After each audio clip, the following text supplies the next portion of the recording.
King Kurus here, your Black History buff, taking you on a journey through time.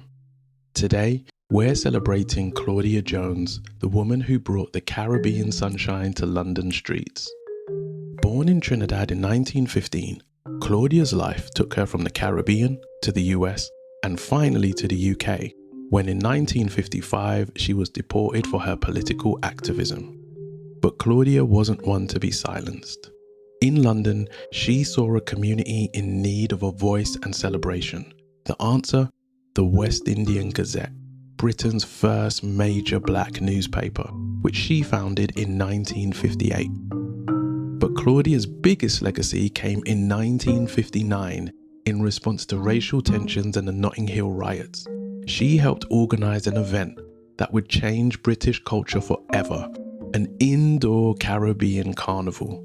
This celebration of Caribbean culture was the seed that grew into the Notting Hill Carnival we know today.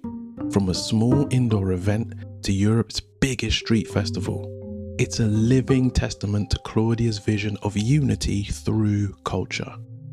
Claudia Jones showed us that joy can be an act of resistance, that celebrating our culture can bring people together and challenge prejudice.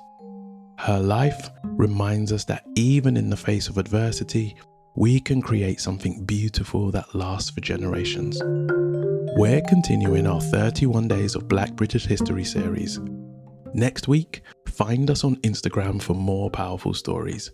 And if you want the full series, join my Patreon. It's completely free. Like and subscribe to keep celebrating with us. Stay blessed.